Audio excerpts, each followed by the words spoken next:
So I'd like to start with our first speaker, who is Ms. Nirmani Relapalaliyanage, who is a program manager researcher with Search for Common Ground in Colombo in Sri Lanka.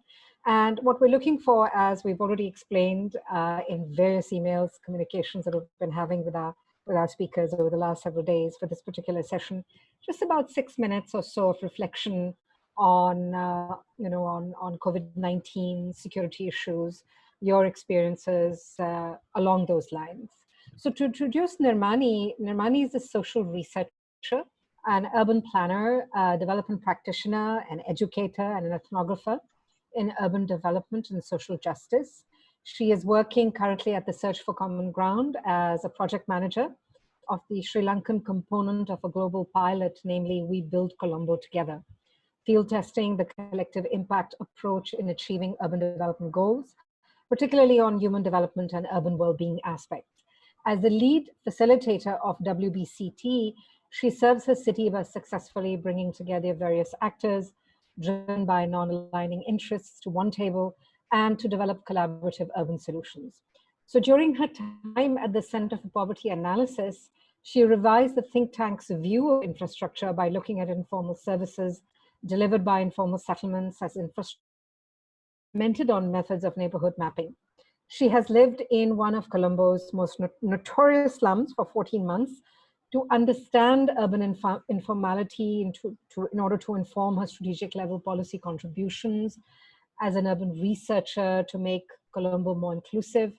Nirmani has also been a steering committee member of the Ministry of Housing and Construction, which revised the National Housing. She also happens to teach sociology and housing to at master's level at the City School for Architecture in Colombo. So given her very grounded viewpoint and perspective on a wide variety of urban development and urban informality and housing issues in Colombo, Nirmani, we invite you to share your thoughts for about 6 to 7 minutes or so. The floor is yours. Okay, thank you very much. And I really appreciate the opportunity to share my experience. I think Dr. Danesh probably yesterday covered most of the stories about urban evictions in Colombo and also how the informal sector specifically suffers. So I'm not going to give that background because I'm sure he did a good job. And I mean, as always, he's a very good presenter. And I would really like to focus on two things that I observed during my research and practice as an urban planner and a researcher in the city of Colombo, which are directly connected to urban violence, security, and the COVID-19, and similar epidemics. So one thing that I actually experienced during the COVID-19 response, the immediate response, I was lucky to be in Colombo and to be able to go out even during the complete lockdown, during the curfew and everything, and to be able to work with close to 100, little more than 100 urban slum communities. So I work with, for my project, We Build Colombo Together, I work with a network of community development councils, which are like community-based organizations representing a large number of slums in Colombo. And one common thing we started to hear from them when they were all, they were moved into this lockdown situation, the curfew situation, without prior notice. Within the first week, they were saying, okay, we are okay for a few more days. We don't have supplies for beyond a few more days. And then we were like, okay, there will be, the government will do something. And so the government is, of course, trying to do their best. And but unfortunately, like by the end of the first week of the lockdown, of the curfew, the communities started saying, okay, there are lorries full of vegetables and foods coming to our areas because we live in the heart of the city, but unfortunately we cannot afford to buy anything. And so when we talked with the Colombo Municipal Council, the local government body, the local authority, they were saying like, okay, we are preparing 50,000 packs. This is the politicians, the elected leaders. And then we contacted the disaster management center, and then also the government, like appointed bodies like the Colombo Divisional Secretariat and the District Secretary Office. And they were saying, okay, we are working with the willing parties from the private sector to, and also with the central government to get all the support they can give. And we will be supporting people who are in the list of low income people. So like people who are already in the government's list of low income families who are covered in the safety under the safety net program, they will be supported by this line of government. But what we heard from the community, the real time information from the community, was none of this support was there on at the time of the crisis. And they are like, how can we hold up for one more week until the government is coming to rescue? Because our kids, like the most of the kids there, they are underweight. The weight to the height, the weight to the age, everything was like little lower than the ideal. So they were like, we cannot hold on.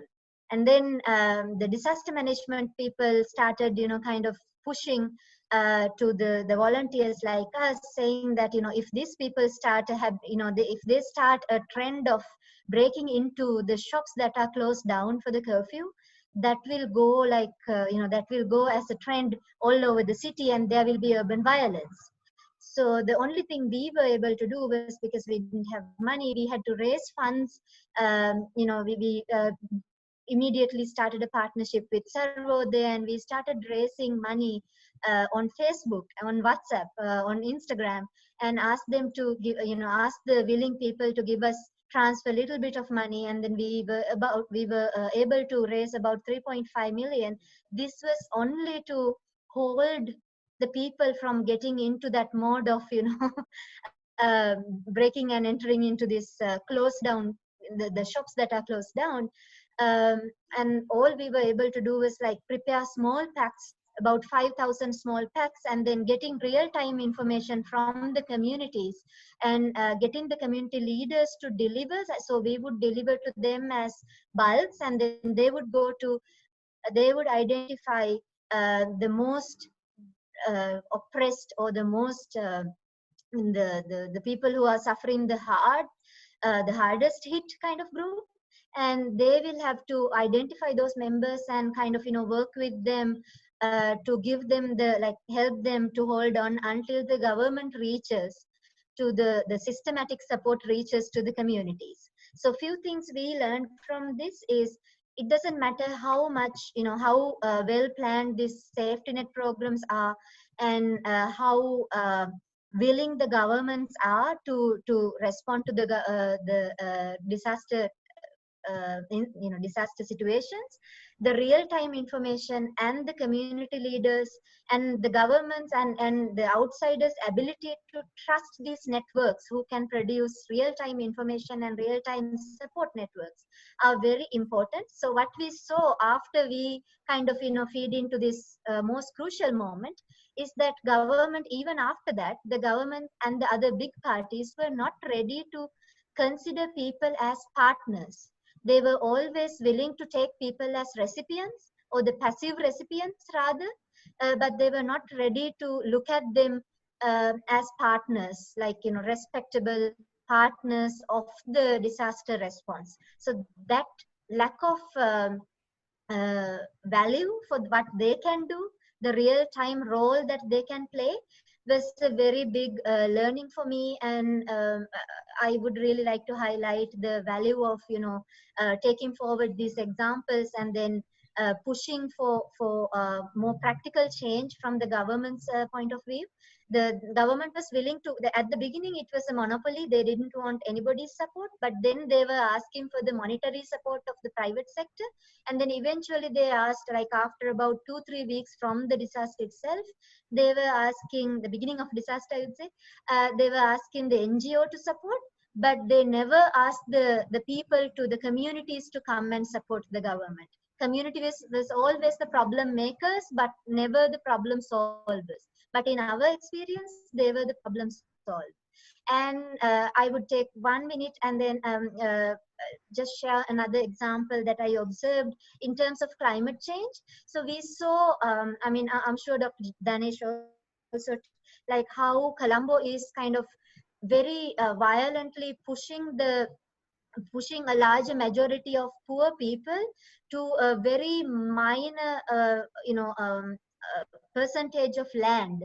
So, I think, looking at the trend, by 2030, 2040, we will see about 50 to 60% of the population in the resident population, not the total population who's using Colombo, but the resident population, more than 50% of that population will end up living in high rises, or in my words, the vertical slums. They will end up living in about 2% of the land. So 50 or 60% living in 2% of land will create very unhygienic and unhealthy environments for the for situations like epidemics. So the ironic thing is, the government is actually just making use of epidemics and problems like the drug menace as justification for these high-rise projects. So people who are spreaded in about 10% of the land will be pushed into 2% of land, and the justification is like, these guys are underdeveloped, so we have to develop them. These guys are not modern, so we have to modernize them. These guys are not ready to face the future, like kind of again the modernism. And these guys are not clean and healthy, so we have to give them the healthy environment. So what actually happens is, the places that are taken, that are utilized by these people at the moment, occupied by these people at the moment, will be taken and converted into, like, spaces that are appropriate for the investors. And these will be largely concrete spaces, right? And Colombo, we all know, is built on a river valley, Kalani River Valley. So we cannot really go for this concrete development, but Colombo has no building regulation that says the land cannot be covered with a concrete layer. And on the other hand, how piecemeal this is the biggest problem, because I have been studying urban markets in Colombo. I actually worked as a snack seller for 4 months in a market. And give me about 30 seconds to finish this point. And so what I observed is, these urban markets are largely informal markets that are occupying land, like very kind of central land in the city, but they are not permanently changing that land.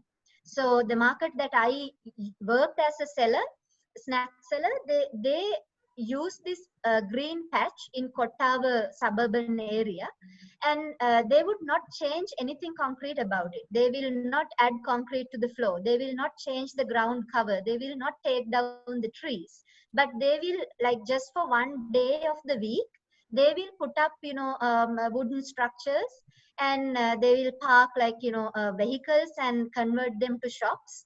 And they will use that land, and they will go back.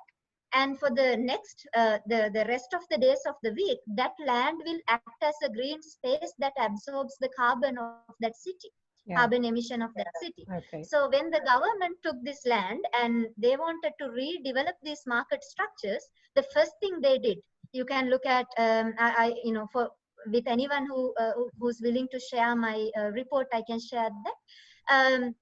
Some of Nirmani, I compared. Nirmani, I'm going to have to stop you there, because okay. and we'll so come back to the this. first thing the government does is to concrete the land and then permanently transform this into a non-green environment. Right. So this doesn't really match with the government's plan to create urban parks. So Absolutely. This piecemeal planning is a big problem. So these two problems of piecemeal planning, and also not willing to develop partnerships with people, communities, as with respect, are the two key problems I want to highlight. Thank you very much.